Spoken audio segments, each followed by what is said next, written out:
今天跟大家分享一个宝马摩托的一个保养灯归零的操作视频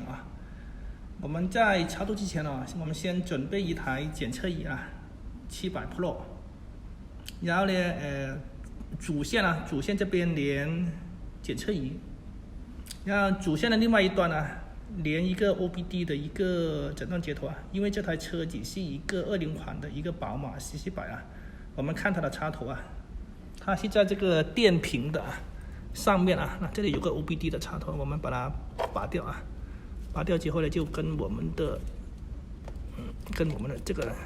连好连好之后我们就打开电话开关好。那么它的仪表就会点亮看到没有？刚好有一个提示，一个保养过期我们一会就把这个保养归零这个基本操作给大家演示一下好，我们还要打开这个熄火开关这个熄火开关我们还要打开好，那么打开完之后呢，跟着我们就可以操作检测仪了检测仪它接上电源之后呢，它就会自动开机然后呢，我们可以选择这个车辆诊断点一下，选择所有的车子，我们找到宝马的图表了，这个是 BMW 宝马这个车子呢是一个 C 系列，我们选择菜单05C 系列然后我们把菜单翻出来，像这个是一个 C400 GT点一下，这里呢有个04保养灯 reset 的菜单有些菜单呢，有些车子你看不到这个保养灯 reset 的，你就可以进这个仪表，直接进仪表里面操作也是一样的那么我们今天这台车，我们直接选这个保养灯 reset 就可以了。那么我们进到这个系统之后我们选择这个服务那么它里面有3个设定的参数第一个设定车子的日期，第二个设定我的下期保养的日期第三个设定我的保养的一个里程数我们就先做第一个的功能设定车子的日期这个点确定那看到没有？第一个是当前的车子日期这个日期呢是23年12月12号，这个日期就不对了跟着我们可以根据提示按 OK 键去修改嘛 F1 去设定那么我们就按 OK 去修改这个车子的这个日期这里有一个时间的一个输入格式OK 我们点这个切换到这个数据键今天是2023年今天是052222那我们这边确定这个没错之后呢，就可以按打勾如果说这个错掉之后呢，你就可以按这个你就可以按这个修改了，这个22就打勾打勾之后你看到设定的车子日期是23年5月22号，跟着你还要按 F1 要保存按 F1 保存它这个提示这个设定完成你会看到车子的日期呢已经改到今天的时间那这个我们第一个这个参数已经设定完毕好，我们就要改第二个参数设定我们下期的保养日期那点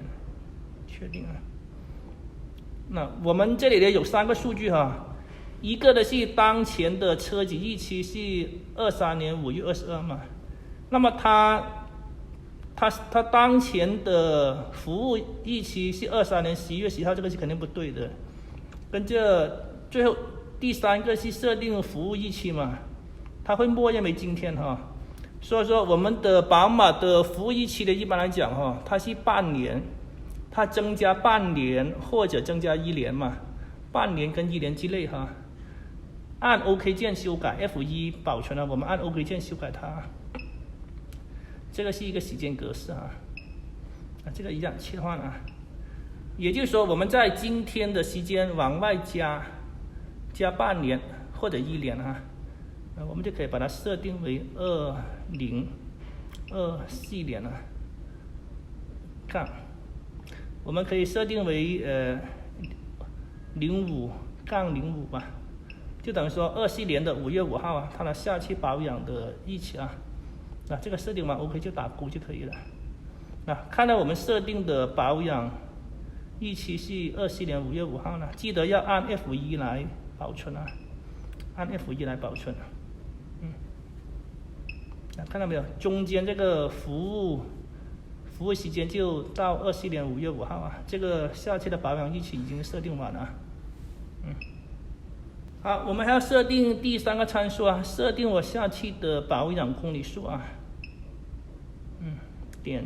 确定。看到当前的设定的服务公里数只剩1000公里了啊。然后呢，这个是它默认是10000公里哈，我们可以在5000跟10000公里之间是可以任意修改的。假设我的车子，我下期的保养的一个里程我设定为5000嘛，如果设定为5000的话呢，我们就按 OK 修改啊，按 OK 键修改。它不能超过10000公里啊。这个切换到这个数据啊，我设定为5000啊。5000，接着我就打个勾啊，确定。我设定的数据是5000啊，然后呢，我们要根据这个提示按 F1 来保存了 ，F1 保存了，保存了，设定完成了。你可以看到它的设定的这个公里数已经是5000了。那么我们再切换到仪表那里去了。我们刚才几个参数设定完之后，仪表的那个保养提示已经自动熄灭了啊。所以说这个保养灯的操作，就是这样操作的啊。如果说有什么不太明白的，可以跟我们这边咨询一下啊。谢谢大家，